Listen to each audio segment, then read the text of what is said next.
Na quarta posição, a cúpula do G7 deixou o Brasil de fora e convidou a Argentina para o encontro. Essa é a terceira vez seguida que o Brasil fica fora da lista de convidados da cúpula. A Argentina vai ser o único representante da América Latina na reunião. Paulo Figueiredo participa do Top 20. Paulo, seja bem-vindo. Tirar o Brasil para pôr a Argentina, como que você avalia essa situação? É porque não é... Bom dia a todos. É porque não é bem assim, Vitor. Na verdade, não é bem assim.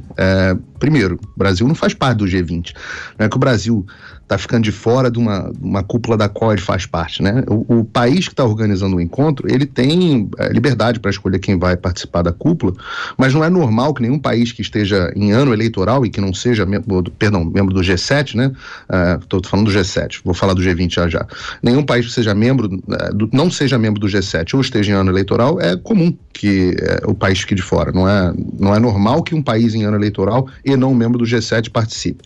A história de que o Brasil está ficando fora pela terceira ou quarta vez consecutiva também não é verdade, tá? Não é verdade. A gente precisa corrigir as notícias a esse respeito. O que está acontecendo é que o Brasil, a última vez que o Brasil havia sido convidado para o G7 tinha sido em 2008. E naquela ocasião, você lembra que em 2008 o mundo estava vivendo uma crise econômica, e daí surge a reunião do G20, inclusive para incluir especificamente mais países emergentes. Foi para isso que surgiu a reunião do G20. Por um acaso, a notícia é tão errada que o Brasil foi convidado sim para participar do G7 de 2020. Não sei se as pessoas lembram. O Brasil foi chamado, é a primeira vez, na verdade, para a notícia ficar correta. Em 2020, o Brasil foi chamado pela primeira vez desde 2008 para fazer parte do G7. Pela primeira vez. Não foi, a reunião acabou não acontecendo, ia ser nos Estados Unidos a reunião não acabou não acontecendo por causa da pandemia, porque não acabou acontecendo nada, né? Agora, se você parar para pensar, os países que estão sendo... Olha quem a Alemanha resolveu chamar para a reunião. Indonésia e Senegal. Ou seja, não tem nada a ver com a importância econômica, com a relevância do país. Indonésia e Senegal são muito menos relevantes que o Brasil. E no caso da Argentina, né, o que acontecia antigamente, você chamava para a reunião do G7, inclusive a Rússia era chamada para a reunião do G7 para você ajudar a transição de uma economia socialista para uma economia de mercado. Você apresentava propostas de reformas, etc, etc. A Rússia agora, obviamente, não faz mais parte, mas entra a Argentina, do Fernandes, que é um país que está com 40% de inflação, metade da população vivendo abaixo da linha de pobreza, em caos econômico completo. Então, assim, normal seria o G7 agora dar sugestões econômicas para a Argentina, para ver se eles melhoram a situação catastrófica que a economia deles se encontra. Mas no final das contas, hoje, na política internacional, mais vale lacrar do que qualquer outra coisa. Então, só para deixar claro, não é a terceira vez que o Brasil fica de fora, o Brasil não faz parte do G7 e essas notícias não são verdadeiras. A gente tem que tomar cuidado para não cair nessas narrativas falsas. Obrigado, então, Paulo. O Felipe Pena também participa aqui conosco do Top 20. Pena, como é que você avalia essa reunião do G7 que o Brasil não vai participar? Bom dia, Vitor. Bom dia, Figueiredo Filho. Bom dia a todos. É de fato a terceira vez, sim, a notícia está correta, que o Brasil não é convidado para essa reunião do G7. Em 2020, claro, houve o cancelamento, mas não foi convidado o ano passado também. Então não é por ano eleitoral. Isso se deve a dois motivos básicos, um infantil e o outro diplomático. Mas são motivos que confirmam que no governo Bolsonaro o Brasil se tornou um pária internacional. O motivo infantil é que o presidente Bolsonaro ele age de fato como uma criança. Um exemplo claro disso foi o fato de ele ter ofendido, ter xingado a primeira-dama da França, a mulher do Emmanuel Macron. Eu pergunto, para que isso? O que o Brasil ganha quando o Bolsonaro ofende a mulher do presidente francês?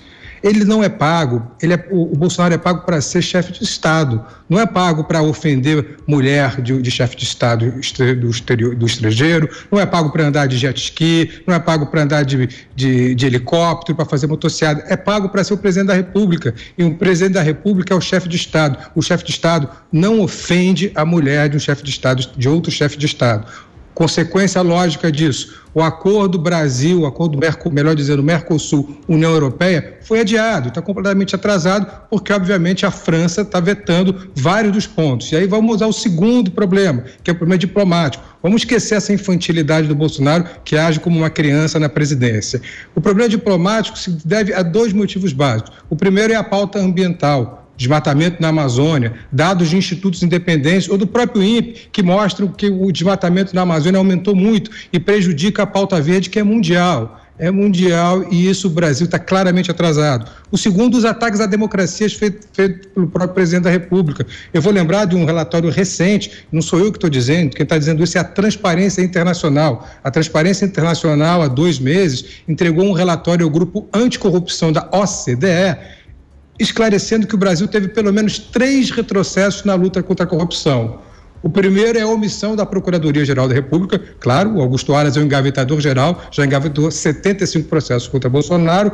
O segundo, segundo a Transparência Internacional, é o aparelhamento dos nossos órgãos de controle, que, entre outras coisas, faz com que o Brasil não investigue, por exemplo, a corrupção dos pastores do MEC, pastores indicados por Bolsonaro ao então ministro da Educação. E, por último, a compra de apoio político através do orçamento secreto. Tudo isso, no relatório entregue à OCDE, contribui para essa fama do Brasil, para essa inclusão do Brasil como um pária internacional na comunidade mundial. E, em consequência, a gente fica atrás, não só nos acordos internacionais, como o que eu citei, que são entre o Mercosul e a União Europeia, mas também na própria ambição do Brasil de integrar a OCDE, que vai ficando cada vez mais distante. Infelizmente, a gente tem um presidente infantil e um presidente pouco diplomático, e isso contribui diretamente para o Brasil ser atualmente um pária internacional.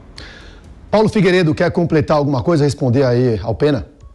Não, eu quero deixar que o espectador faça a conta para descobrir se a notícia é verdadeira ou não. A última vez que o Brasil foi chamado e participou de uma reunião do G7 foi em 2008. Então não pode ser a terceira vez que o Brasil não participou. Mas não obstante, o Brasil foi chamado em 2020. Então 2020 ele foi chamado, 2021 não foi e 2022 não foi. Então como é que é a terceira vez que o Brasil não é chamado? Então assim, deixa para o espectador faz a conta, pensa, 2008 é a terceira vez? Não. 2020 é a terceira vez? Também não. Então não sei como é que a notícia pode ser verdadeira, mas é só isso, só para deixar o espectador fazer a conta.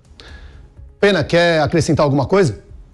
Quero sim, não basta só fazer a conta, é bom que o Figueiredo Filho não contestou nenhuma das informações que eu dei sobre a relação da Transparência Internacional dizer que o Brasil está escondendo corrupção de fato e também sobre as questões ambientais, que são realmente o que torna o Brasil um pária internacional, além dessa infantilidade do presidente da República, do presidente Bolsonaro, de ofender a esposa do primeiro-ministro francês, o que em termos internacionais transforma o Brasil num pária internacional.